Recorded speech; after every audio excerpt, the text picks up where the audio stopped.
안녕하세요. 동물병원 사용설명서의 와베시입니다. 오늘은 강아지를 입양할까 말까, 내가 잘 키울 수 있을까? 라고 고민 중이신 분들을 위한 영상입니다. 물론 이미 키우고 계신 분들도 초심으로 돌아가 다시 한번 생각해 볼 수 있는 시간이 될 거예요. 자, 그럼 시작해 볼까요?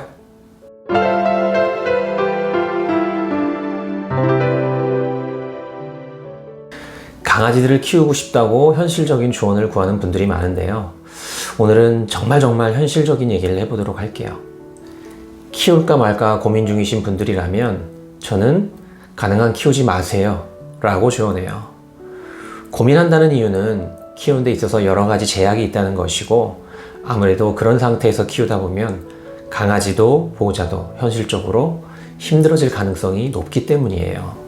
강아지의 수명을 대략 15년에서 20년으로 잡아본다면 대략 사람에 비해 4배에서 5배가량 삶의 주기가 빠르다고 생각할 수 있어요.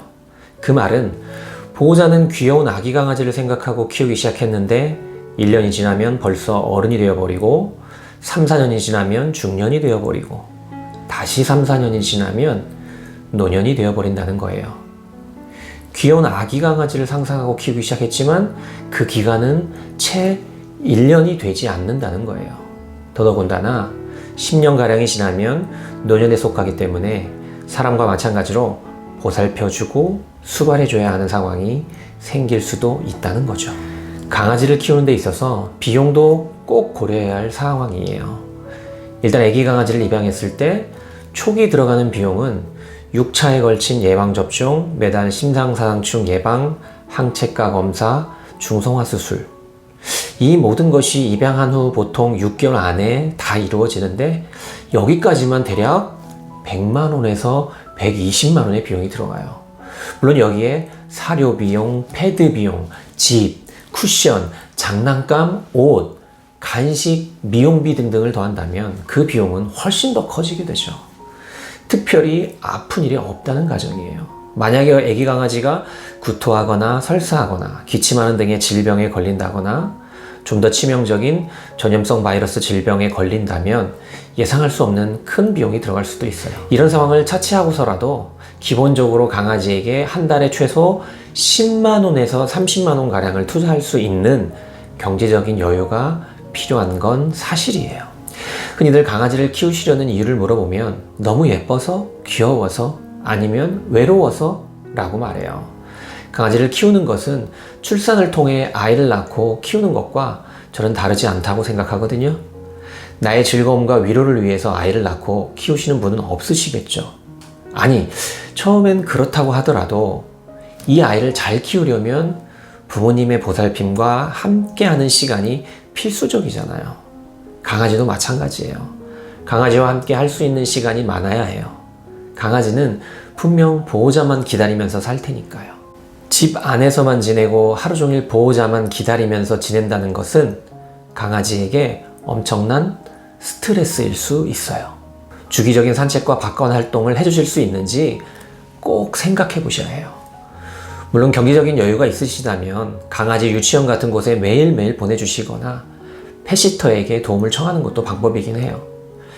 이게 정말 중요한 이유가요, 강아지들의 이상행동이나 심리장애, 특히 분리불안 증세 같은 것들은 이런 상황과 밀접하게 관련되어 있기 때문이에요. 강아지가 얼마나 행복하냐는 보호자와 함께하는 시간과 비례할 수 있답니다. 강아지를 입양하기 전에 나의 인생 계획을 다시 한번 생각해 보세요. 내가 몇 년 이내에 결혼할 수 있지는 않은지, 출산 계획은 없는지, 취업이나 사업으로 인해 해외나 다른 지방으로 이사해야 할 가능성은 없는지, 이사를 간다면 어떤 형태의 집으로 갈 수 있는지 등등을 말이에요. 해마다 수많은 반려견들이 버려지죠. 하지만 동물병원에서 근무하다 보면 더 중요한 사실을 느끼게 돼요.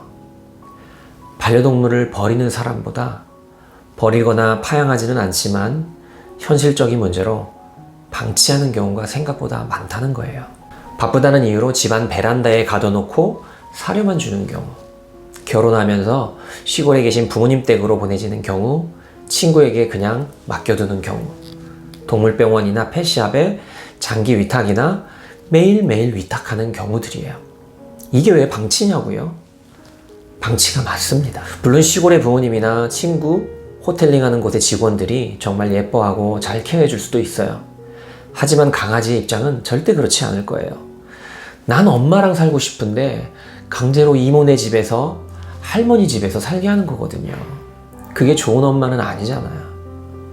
물론 어쩔 수 없어서 차선을 선택하는 거라는 거 잘 알고 있어요. 하지만 입양 전에 그럴 가능성이 없는지를 꼭 염두에 두셔야 한다는 얘기예요. 저는 수의사로서, 한 집안의 가장으로서, 강아지와 고양이를 키우는 보호자로서 가끔 와, 이 강아지는 정말 행복한 견생을 보내고 있구나 라는 생각이 들게끔 하는 아이들을 만나요.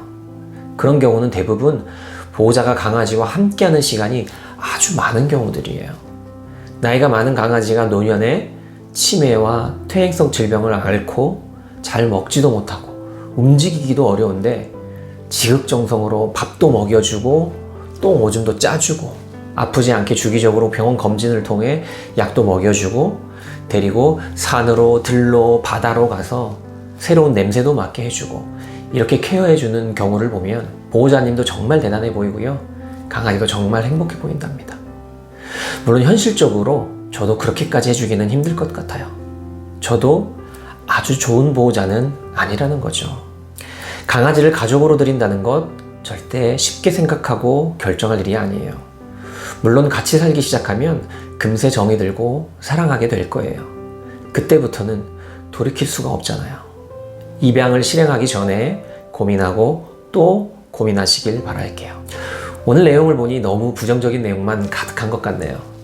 긍정적인 내용은 제가 굳이 말하지 않아도 다들 아실 거예요. 그래서 그냥 오늘은 제가 악역을 하도록 하겠습니다. 다음 시간에는 이런 고민에도 불구하고 강아지를 키우기로 결정했다.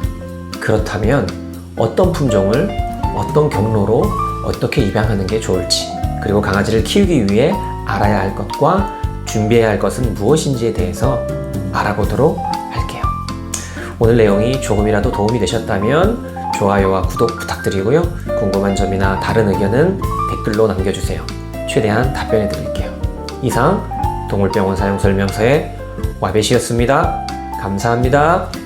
바이바이.